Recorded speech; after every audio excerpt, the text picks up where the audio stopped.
రాజమండ్రికి చెందిన మెడికో ప్రియాంక చికిత్స పొందుతూ కన్నుమూశారు. మద్యం మత్తులో ఉన్న నిందితులు కారుతో ఢీకొట్టడంతో తీవ్రంగా గాయపడిన ఆమెను సికింద్రాబాద్ కిమ్స్ ఆసుపత్రికి తరలించి వైద్యం అందించినప్పటికీ ఫలితం దక్కలేదు. ఆసుపత్రిలో ప్రాణాలతో పోరాడుతూ ఆమె మృతి చెందారు. ఈ ఘటనపై పోలీసులు కేసు నమోదు చేసి దర్యాప్తు చేస్తున్నారు. మెడికో ప్రియాంక మృతితో ఆమె కుటుంబంలో తీవ్ర విషాదం అలుముకుంది.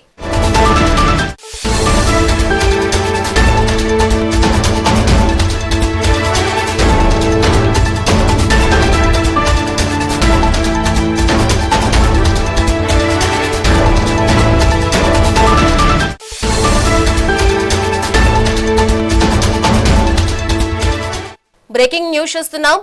రాజమండ్రికి చెందిన మెడికో ప్రియాంక చికిత్స పొందుతూ కన్నుమూశారు. మద్యం మత్తులో ఉన్న నిందితులు కారుతో ఢీకొట్టడంతో తీవ్రంగా గాయపడిన ఆమెను సికింద్రాబాద్ కిమ్స్ ఆసుపత్రికి తరలించి వైద్యం అందించినప్పటికీ ఫలితం దక్కలేదు. ఆసుపత్రిలో ప్రాణాలతో పోరాడుతూ ఆమె మృతి చెందారు. ఈ ఘటనపై పోలీసులు కేసు నమోదు చేసి దర్యాప్తు చేస్తున్నారు. మెడికో ప్రియాంక మృతితో ఆమె కుటుంబంలో తీవ్ర విషాదం అలుముకుంది.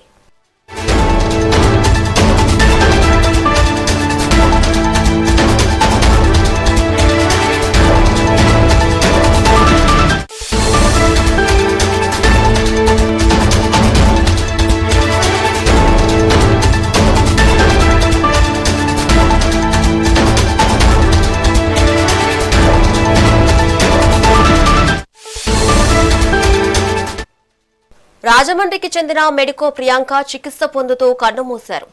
మద్యం మత్తులో ఉన్న నిందితులు కారుతో ఢీకొట్టడంతో తీవ్రంగా గాయపడిన ఆమెను సికింద్రాబాద్ కిమ్స్ ఆసుపత్రికి తరలించి వైద్యం అందించినప్పటికీ ఫలితం దక్కలేదు.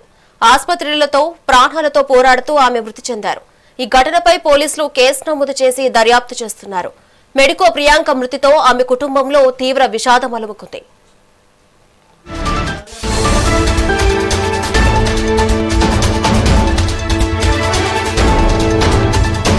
ఇక దీనిపై మరింత సమాచారం మా ప్రతినిధి రాణి అందిస్తారు. రాణి, చెప్పండి. యశ్రావుని రాజమండ్రిలో ఏదైతే మెడికల్ విద్యార్థి ఉన్నారో ప్రియాంక, సో ఆవిడ మృతి చెందినట్లుగా కూడా వైద్యులు ధృవీకరించడం జరిగింది. అయితే దీనికి సంబంధించినంత వరకు కూడా అంటే ఏవైతే గత కొన్ని రోజుల నుంచి వార్తల్లోకి వచ్చినాయో ఈ న్యూస్ అనేది ఇప్పుడు అందరినీ కలిచివేసిందని చెప్పుకోవాలి. చాలా వరకు కూడా అంటే ఈ ఇన్సిడెంట్ పైన అందరూ కూడా అంటే వాళ్ళందరూ అభిప్రాయాలు వ్యక్తం చేశారు. అయితే ఇంత కిరాతకంగా వాళ్ళు ఎందుకు ప్రవర్తించారు అనే దానిపైన కూడా వాళ్ళు ఈ సంఘటనపై స్పందించడం జరిగింది. అయితే ఈ నెల 3వ తారీఖున ప్రసాదిత్యామాల్ ప్రాంతంలో జరిగిన ప్రమాదంలో గాయపడిన ప్రియాంక ఒక ప్రైవేట్ ఆసుపత్రిలో వెంటిలేటర్ పై చికిత్స పొందుతున్నారు. అలాగే బ్రెయిన్ డెడ్ గా కూడా వైద్యులు ధృవీకరించడం జరిగింది. అయితే ఈ నేపథ్యంలోనే ఆమె చికిత్సకు స్పందిస్తున్నారు అని చెప్తూనే, కానీ ప్రమాదం తర్వాత 5 రోజులుగా ఆమె ప్రస్తుతానికి కూడా చూసుకున్నట్లయితే 5 రోజుల నుంచి కూడా చికిత్స జరుగుతూనే ఉంది. కానీ ఆవిడలోని ఎటువంటి మార్పు రాలేదు అని కూడా డాక్టర్లు చెప్పడం జరిగింది. అయితే ఈ ప్రమాదంలో ఆమె తీవ్రంగా గాయపడగా కుటుంబ సభ్యులు ఆమెను మెరుగైన చికిత్స కోసం హైదరాబాద్ కు తరలించడం జరిగింది. అయితే ఈ ఘటనకు సంబంధించి రాజమండ్రికి చెందిన సూరవరపు దస్వంత్ అలాగే ఆండ్రూ జోసెఫ్ అడ్వర్డ్స్ లను పోలీసులు అరెస్ట్ చేయడం జరిగింది. అనంతరం వారిని కోర్టులో కూడా హాజరుపరిచారు. అయితే మార్నింగే మనం విన్నాము వాళ్ళపై పెట్టిన కేసులు ఏవైతే ఉన్నాయో అవన్నీ కూడా అదేంటి తక్కువ మొత్తంలో ఉన్నాయి. అసలు ఇతను అటెంప్ట్ టు మర్డర్ కేసు దానికి సంబంధించిన సెక్షన్లు ఏవి నమోదు చేయకపోవడం పైన వాళ్ళు అనుమానం వ్యక్తం చేస్తూ ఈ జోసెఫ్ అడ్వర్డ్స్ లకు అలాగే సూరవరపు దశవంత్ కు న్యాయస్థానం 14 రోజుల రిమాండ్ విధించింది. దీంతో నిందితులను జైలుకు కూడా తరలించడం జరిగింది. అయితే ఇదంతా ఒక ఎత్తైతే ఇప్పుడు ప్రియాంక చనిపోవడం అనేది అందరికి కూడా అందరినీ కలిసివేస్తుందనే చెప్పుకోవాలి. ఒక చిన్నపాటి ఇష్యూని వాళ్ళు ఇంత కారుతో ఢీకొట్టి ఆమెను ఇలా హతమార్చడం అనేది నిజంగా ఎంత క్రూరత్వం ఉందా అనేది మనకు అర్థమవుతుంది. ఎట్టకేలకు ప్రాణాలతో పోరాడి ఇప్పుడు ప్రాణాలు విడవడం జరిగింది ప్రియాంక. అయితే ఇది ఉద్దేశపూర్వకంగానే చేశారు కాబట్టి దోషుల్ని కఠినంగా శిక్షించాలి అంటూ కూడా అందరూ చెప్తున్న పరిస్థితి అయితే ఉంది. మొత్తానికి చూసుకున్నట్లయితే ప్రియాంక మర్డర్ ఇష్యూలో ఇప్పుడు అంటే ఇది మర్డర్ గానే వాళ్ళు పరిగణలోకి తీసుకున్నారు. మద్యం మత్తులో ప్రియాంకను ఢీకొట్టి నిందితులు దాదాపుగా అంటే ఆవిడ్ని ఈ అటెంప్ట్ టు మర్డర్ కిందే పరిగణలోకి తీసుకున్నారు. అలాగే ఈ మధ్యాహ్నం 3:22 మృతి చెందినట్లుగా కూడా వైద్యులు ప్రకటించడం జరిగింది 5 రోజుల చికిత్స తర్వాత. శ్రావణి.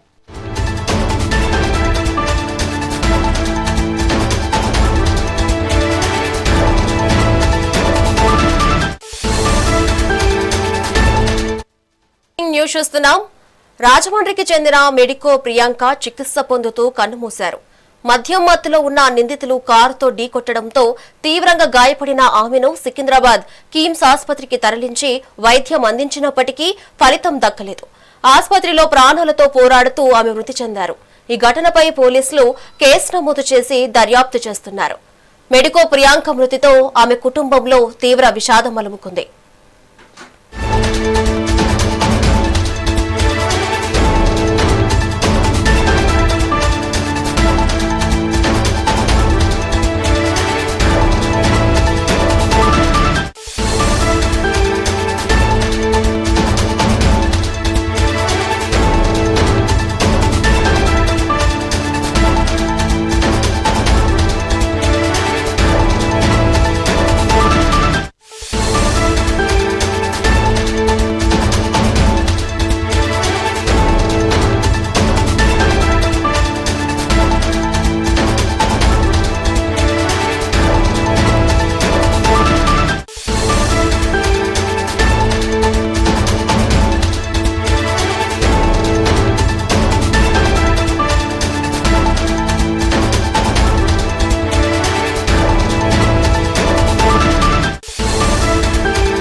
బ్రేకింగ్ న్యూస్ చూస్తున్నాం.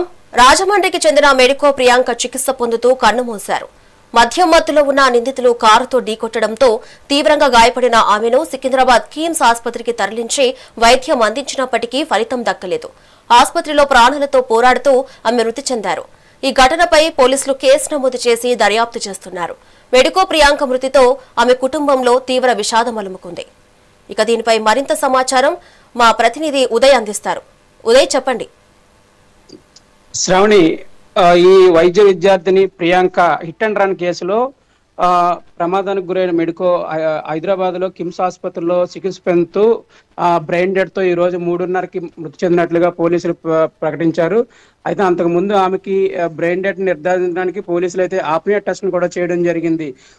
ఒకవేళ కనుక ఈమె ప్రియాంక కనుక మృతి చెందితే ఆమె అవయవ దానం చేయడానికి కూడా వైద్యులు వారి కుటుంబ సభ్యులకు కౌన్సిలింగ్ చేశారు. కుటుంబ సభ్యులు కూడా దానికి అంగీకరించారు. ఈ నేపథ్యంలోనే ఆమె ఈ రోజు మధ్యాహ్నం 3:30కి మృతి చెందినట్లు పోలీసులు అయితే నిర్ధారించారు. అంతకు ముందుగా ప్రకాష్ నగర్ పోలీస్ స్టేషన్ కి ప్రియాంక తండ్రి అయితే పోలీసులకి అయితే ఫిర్యాదు చేశారు. తన కుమార్తెను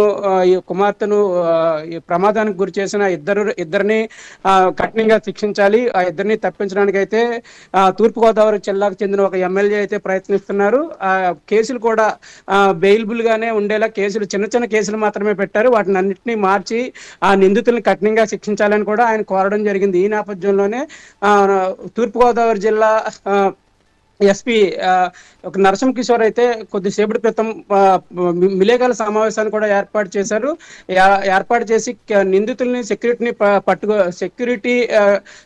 పట్టుకోవడానికి ప్రయత్నించారు. ఈ క్రమంలోనే వేగంగా పారిపోయేందుకు నిందితులు యత్నించారు. పారిపోయే క్రమంలో నిందితులు వేగంగా నిర్లక్ష్యంగా కారు నడిపారు.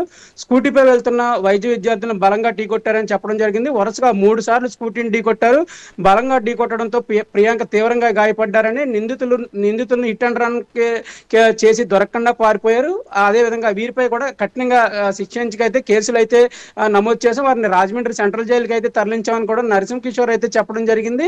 ఆయన మాట్లాడుతూ నిందితులను కఠినంగా శిక్ష పడేలా చర్యలు తీసుకుంటామని, నిందితులను కస్టడీకి ఇవ్వాలని రేపు పిటిషన్ కూడా వేస్తామని కూడా ఆయన చెప్పడం జరిగింది. ఈ కేసులో పోలీసులపై కూడా ఎక్కడ రాజకీయ ఒత్తిడి లేవని కూడా ఆయన చెప్పడం జరిగింది. సీఎం ఆదేశాల మేరకు నిష్పక్షపాతంగా కేసులను అయితే దర్యాప్తు చేస్తున్నాము, సిటీలో ర్యాష్ డ్రైవింగ్ చేసే వారిపై కఠిన చర్యలు తప్పవని కూడా ఆయన హెచ్చరించారు. ఈ ఈ కేసులో అయితే ముఖ్యమంత్రి చంద్రబాబు నాయుడు కూడా పోలీసులకు అయితే పూర్తిగా అంటే నిందితులను తీవ్రంగా శిక్షించాలని కూడా చంద్రబాబు అయితే ఆదేశాలు ఇవ్వడం జరిగిందని కూడా రాజమండ్రి పోలీసులు చెప్తున్నారు. ఈ నేపథ్యంలోనే ఈ ఇద్దరు నిందితులను అయితే రేపు కస్టడీకి ఇవ్వాలని కూడా పోలీసులు అయితే పిటిషన్ దాఖలు చేశారు. అది ఏమవుతుందో కూడా వేచి చూడాలి. మొత్తం మీద చూసుకున్నట్లయితే ప్రియాంకను ఈ హిట్ అండ్ రన్ కేసులో ఇద్దరు నిందితులను అయితే కఠినంగా శిక్షించాలని వైద్య విద్యార్థుల స్నేహితులు అలాగే కుటుంబ సభ్యులతో పాటు రాజమండ్రికి చెందిన పలువురు న్యాయవాదులు కూడా ఈ నిందితులను శిక్షించాలని కోరుతున్నారు, డిమాండ్ చేస్తున్నారు. మరోవైపు ముప్పల సుబ్బారావు ప్రముఖ న్యాయవాది ముప్పల సుబ్బారావు కూడా ఇటువంటి నిందితులను కఠినంగా శిక్షిస్తేనే భవిష్యత్తులో తాగుబోతులకైతే అంటే ఈ డ్రంక్ అండ్ డ్రైవ్ చేసి నిర్లక్ష్యంగా కారు నడిపే వరకు అమాయకుల ప్రాణాలు తీసే వరకు కూడా ఒక గుణపాఠంగా ఉంటుంది. వీటిని ఎట్టి పరిస్థితుల్లోనూ క్షమించకూడదు. వీటిని ఖచ్చితంగా కఠినంగా శిక్షించాలని కూడా డిమాండ్ చేస్తున్న పరిస్థితి అయితే ఉంది. Shravani, thank you Uday.